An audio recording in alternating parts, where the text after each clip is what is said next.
Isang mapagpalang araw sa lahat. Sa dinami-dami ng mga isyu na kinakaharap ng ating bansa ngayon, hayaan niyo akong magbigay ng ating sariling opinyon hinggil sa isyu ng pag-usbong ng mga online gambling casino o mas kilala sa tinatawag na scatter.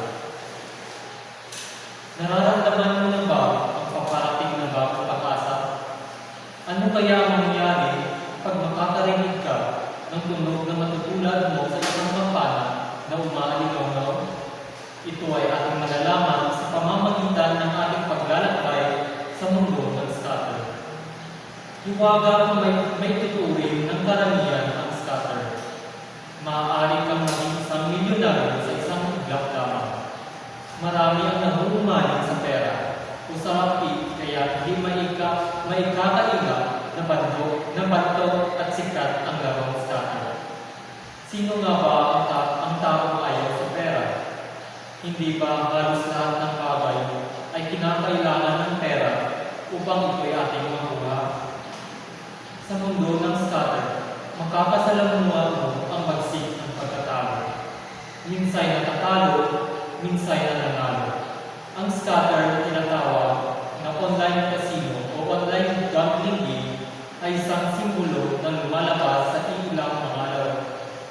Para sa mga hindi pa nakakaalam, ang mga scatter ay hindi lamang basta mga simbolo.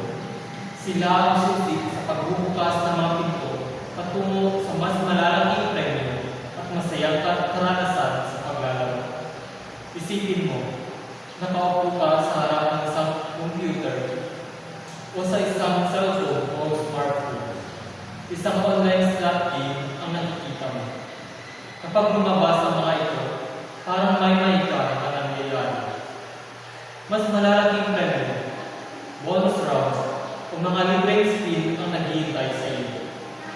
Iisipin mo, nangyaring nag-alok ang slot machine ng isang paglalakbay na libre lamang at walang bayad o ang tinatawag na free spins na nakukuha. Walang bayad na spin at hindi kailangan ng kabayaran. Ngunit ito ay puno ng pag-asa na manalo o mayroong potensyal na lumago ang iyong pera. Ito ay maihahanin tulad sa regalo na binibigay sa mga manlalaro upang ito ay masiyahan at manabik sa kanyang pagkapanalo at upang may pamalas nito na maisulit ang kanyang paglalaro. Paano naman makukuha ang libreng spin? Madali lang. Kinakailangan mo lamang makakuha ng scatter na simbolo. Kinakailangan na nasa 3 o mahigit pa ang makukuhang simbolo upang mabigyan ng libreng spin. Mas malaki ang makukuhang libreng spin kapag mas marami ang makukuhang mga simbolo ng scatter. Hindi lamang free spins ang makukuha sa paglalaro ng scatter. Maaari ka din na manalo sa pamamagitan ng mga bonus rounds tulad lamang ng pagbibigay ng mga naglalakihang mga multipliers at mayroon din naman na instant food. Magkakaiba ang mga bonus na ibinibigay ng scatter. Ito ay sa kadahilanan, ito ay dulot ng pagkamalikhain ng pag-iisip ng mga developer ng mga online casino games.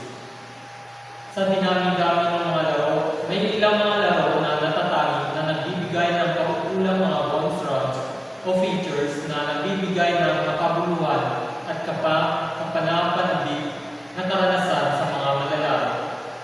Ang pagkamalikha ng mga developer na ito ay ang gumagawa ng mga laro ito ang siyang nagpapanatili ng pagpapanabik sa laro at nagpapanatili na magpatuloy sa paglalaro ng mga manlalaro. Hindi pa rito nagtatapos ang pangyarihan ng mga scatter. Sa ilang mga laro, ang mga scatter mismo ay nagbibigay ng direktang panalo. Kahit na wala kayong makuhang winning combination sa mga paylines, ang halaga ng panalo nito ay depende sa bilang ng mga scatter na inyong makukuha at sa kanilang halaga sa loob ng particular na laro. Isang di inaasahang premyo na nagdadagdag ng sigla sa inyong paglalaro. Tulad nga ng sinabi ko kanina, ang scatter ay hindi lamang simbolo. Ito ay nagsisilbing panlibangan sa mga tao na nagbibigay ng kasiyahan. Ito ay nagpapanabik sa mga manlalaro sa bawat pag-ikot sa mga reels na inaabangan kung lalabas ba ang simbolo ng scatter upang magbigay sa kanila ng malaking panalo at premyo. Ang pag-unawa sa kahalagaan ng scatter ay napapamahalagang paraan sa mga tao o manlalaro na gusto mo sulit ang kanilang mga karanasan sa paglalaro ng mga online gambling o online casino games. Sa kabila ng kapanapanabik ng mga pangyayaring ito, bilang isang manlalaro na pumasok sa mundo ng scatter, dapat pa rin natin isipin ang mga posibleng mangyayari na pagkatalo o pagka-addict sa mga ganitong mga laro. Hindi natin mawawari kung kailan tayo dadapuan ng swerte o kamalasan. Maaari natin makontrol ang ating mga sarili kapag tayo ay naglalaro. Isang halimbawa na lang ito ay ang mga estudyante o mga mag-aaral na nangangailangan din ng pera at pinasok ang mundo ng scatter. Sa kanilang mga baon o allowance, kumukuha ang kanilang pinaglalaro dahil nagbabasakali na lumago ang kanilang mga pera. Maraming mga kumakalat ng katalastas sa social media na gawain ng mga promoter upang makahikayat ang mga manlalaro upang maglaro sa kanilang mga platform o link at upang kumita din sila sapagkat mayroon itong mga commission na ibinibigay ng casino. Marami din akong kilala mga vloggers na nagpo-promote ng mga ganito mga online gambling o online casino sites na isinasama sa kanilang mga vlog. Maaaring hindi ito masama o pinagbabawal sa mga tao. Ngunit napakahalaga pa rin na maging mapagaling at mag-isip ng mabuti upang wala pagsisiyang sa ulo. Maraming mga live streamer ang nagpo-promote sa mga ganitong laro. Yung iba ay ginagawang libangan lamang at ginagawang content. Iba naman ay nagbibigay ng mga pera o balako sa mga manonood kapag sila ay nananalo o ang tinatawag nilang mapalwa. At ang ilan naman ay commission yung hapon. Maraming mga nanonood ang naaaliw sa mga ganitong bagay. Kaya kapag nakita o napanood nila ang mga naglalaki ang panalo nila, ay nahihikayat silang maglaro dahil ang tanging naiisip nila ay kung panalo ay kung paano manalo at yung streamer na iyon ay maaaring din na manalo ito. Sa kabuuan ito, ang scatter ay nagsisilbing libangan o panlibangan lamang para sa mga manlalaro.